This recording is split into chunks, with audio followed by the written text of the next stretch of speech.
Kasaragod Ananthapuram estate ഒന്നുകൂടി അതിന് infrastructure മെച്ചപ്പെടുത്താനുണ്ട്. ഒരു ദിവസം ഞാൻ അവിടെ 13 കമ്പനികളാണ് ഉദ്ഘാടനം ചെയ്തത്. ഒറ്റ ദിവസം 13 കമ്പനികൾ. ഒരു കമ്പനി ഗുജറാത്ത് കമ്പനിയാണ്. അവരിപ്പോ 350 450 350 കോടി പുതുതായിട്ട് ഇൻവെസ്റ്റ് ചെയ്യണം. അവർ അവിടെ തന്നെ സ്ഥലം കണ്ടെത്തി കഴിഞ്ഞു. വന്ദേ ഭാരതിന്റെ ഫ്ലോറിംഗ് ഒക്കെ ഉണ്ടാക്കുന്ന അവിടെയാണ് യൂണിറ്റ് വരാൻ പോകുന്നത്. 1000 കോടിയുടെ പുതിയ ഇൻവെസ്റ്റ്മെന്റ് പ്രൊപ്പോസൽ അവിടെ വന്നിരിക്കുകയാണ്. ഇങ്ങനെ വന്നാലാണ് കേരളം ഇന്ത്യക്ക് തന്നെ ഒരു മാതൃകയായി മാറും. അതിലേക്കായിരിക്കും അടുത്ത ഘട്ടം നമ്മുടെ ആസൂത്രണം പോകുന്നത് എന്ന് സൂചിപ്പിക്കാൻ കൂടി ഈ സന്ദർഭം വിനിയോഗിച്ചുകൊണ്ട് വ്യവസായ വകുപ്പ് മന്ത്രി പി രാജീവ് സംസാരിക്കുന്ന വാക്കുകളാണ് പ്രേക്ഷകർ കേട്ടത്. MSME രംഗത്ത്, വ്യവസായ രംഗത്ത് കേരളം കഴിഞ്ഞ വർഷങ്ങളിൽ കൊണ്ടുവന്ന മാറ്റത്തെക്കുറിച്ചാണ് അദ്ദേഹം സംസാരിക്കുന്നത്.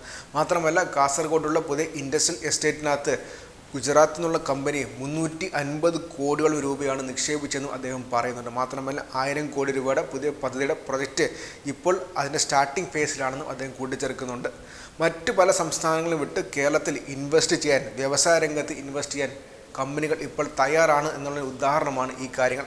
മാത്രമല്ല, ഓരോ ജില്ലയിലും സാധാരണ പണ്ട് വ്യവസായം ഫോക്കസ് ചെയ്തിരുന്നത് തിരുവനന്തപുരത്തും എറണാകുളത്തും പാലക്കാട് മാത്രമായിരുന്നു. അതിന് മാറി ഇപ്പോൾ എല്ലാ ജില്ലയിലോട്ടും ഫോക്കസ് മാറിയിട്ടുണ്ടെന്നും അദ്ദേഹം വ്യക്തമാക്കുന്നുണ്ട്. നമുക്ക് പി രാജീവിൻ്റെ ആ വാക്കുകൾ പൂർണ്ണമായിട്ട് നമുക്കൊന്ന് കേൾക്കാം.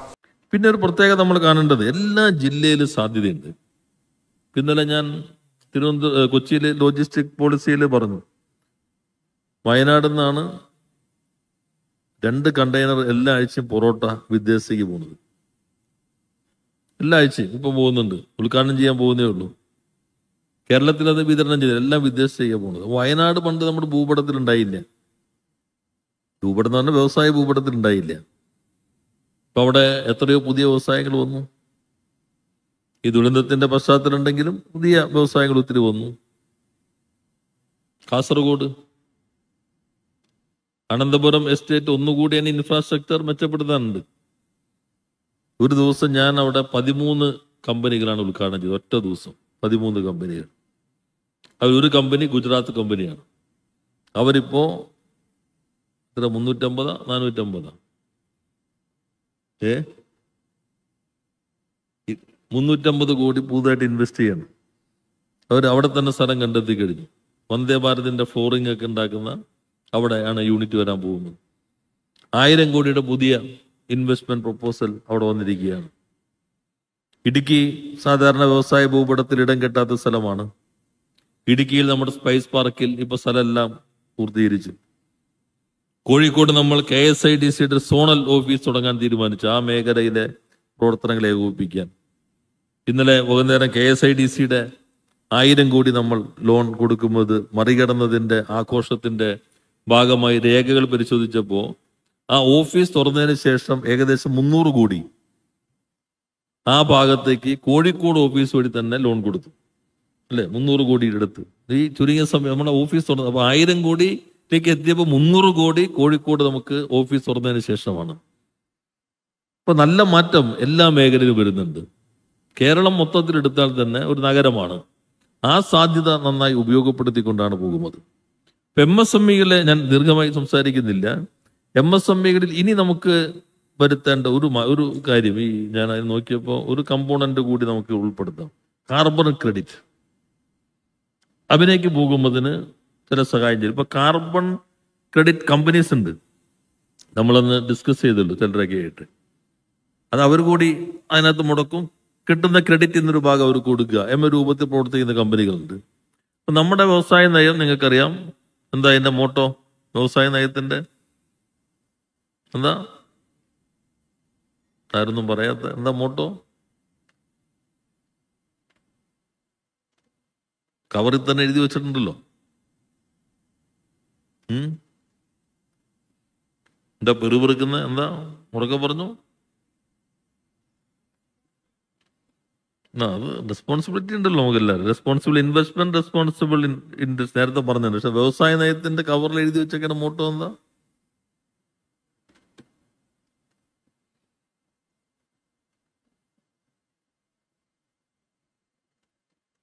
നേച്ചർ, കറക്റ്റ്, അല്ലെങ്കിൽ ക്ഷീണായി പോയനെ. Nature, people, industry. പ്രകൃതി, മനുഷ്യൻ, വ്യവസായം എന്നാണ്. അതുകൊണ്ടാണ് നമ്മൾ ഇന്റൻഷ്യലി അതിൻ്റെ കളർ ഓഫ് ദ കവർ ഗ്രീനാണ്, കളർ ഓഫ് ദ ഫോണ്ട് ഗ്രീനാണ്. നിങ്ങൾ ശ്രദ്ധിച്ചിട്ടുണ്ടോ? നമ്മൾ ബോധപൂർവം കൊടുത്തിരിക്കുന്നതാണ്. അതിൻ്റെ കവർ ഗ്രീനാണ്, ഫോണ്ടിൻ്റെ കളറും ഗ്രീനാണ്. എന്ന് വെച്ചാൽ കേരളത്തിൻ്റെ സവിശേഷത കൂടി പരിഗണിച്ചുകൊണ്ടാണ് നമ്മൾ ആ നയം അംഗീകരിച്ചിട്ടുള്ളത്. അപ്പം അതുകൊണ്ട് തന്നെ MSMEകൾ ഇനിയിപ്പോൾ കാർബൺ ക്രെഡിറ്റ് കൂടി വന്നാൽ നമുക്ക് ആഗോളതലത്തിൽ തന്നെ നമ്മുടെ MSMEകൾക്ക് ഒരു വാല്യൂ അഡീഷൻ കിട്ടും. അത് സാന്ദർഭികമായി തോന്നിയത് ഞാൻ പറഞ്ഞെന്നുള്ളൂ. എന്നാൽ അത് നിങ്ങൾക്ക് നോക്കാവുന്നതാണ്. കാർബൺ ക്രെഡിറ്റ് എങ്ങനെ പറ്റും, ഏതെല്ലാം തരത്തിലാണ് സാധ്യമാകുന്നത്. അപ്പോൾ MSME കേരളത്തിൽ ഏറ്റവും സാധ്യതയുള്ളൊരു മേഖലയാണ്. കാരണം വൻകിട വ്യവസായങ്ങൾ പാരിസ്ഥിതിക ആഘാതം ഉണ്ടാക്കുന്നത്, വലിയ സ്ഥലം ആവശ്യമായി വരുന്നത്, മൈഗ്രന്റ് ലേബറെ ഡിപ്പെൻഡ് ചെയ്യുന്നത്, അതൊന്നും നമുക്ക് അത്ര ആവശ്യമുള്ളതോ സാധ്യമാകുന്നതോ അല്ല. നമുക്ക് രണ്ട് ഭാഗങ്ങളാണ്. ഒന്ന്, നമ്മുടെ സവിശേഷതകൾ പാരിസ്ഥിതികമായി ഫ്രജൈലായിട്ടുള്ള, ഇക്കോളജിക്കലി ഫ്രജൈലായിട്ടുള്ളത്, ലാൻഡ് അവൈലബിലിറ്റി കുറവാണ്, ലാൻഡ് കോസ്റ്റ് കൂടുതലാണ്. അതുകൊണ്ട് തന്നെ നോളജ് ബേസ്ഡ് ഇൻഡസ്ട്രി പ്രധാനമായി. ഒപ്പം MSME, ചെറിയ ചെറിയ യൂണിറ്റുകൾ, അത് വലിയ യൂണിറ്റുമായി ബന്ധപ്പെടുത്തുക. ചില മേഖലകൾ നമുക്ക് ക്ലസ്റ്ററാക്കി മാറ്റാൻ കഴിയും. ഇനിയിപ്പോൾ നമ്മൾ അതിലേക്കൊന്ന് പോകേണ്ടി വരും. ഇപ്പോൾ ഒരു മേഖല, 2-3 ജില്ല, ഇപ്പോൾ നമ്മളെല്ലാം ജില്ല തിരിച്ചിട്ടാണല്ലോ. ജില്ല തിരിച്ചിട്ട് വേണമെന്നില്ല. ജില്ല എന്താ, റവന്യൂ ജില്ലയാണല്ലോ. ചിലപ്പോൾ 2.5 ജില്ലയായിരിക്കും, അല്ലെങ്കിൽ ഒരു 3.5 ജില്ലയായിരിക്കും ഒരു ഇലക്ട്രോണിക്സ് ക്ലസ്റ്റർ.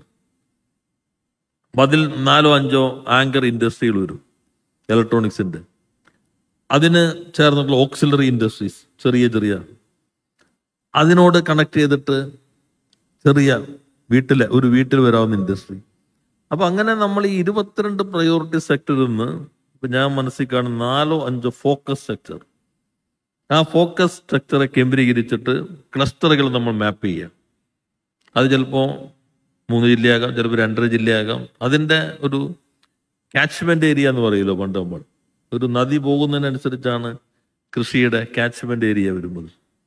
അതുപോലെ ഇപ്പം പാലക്കാട് വരുന്നു.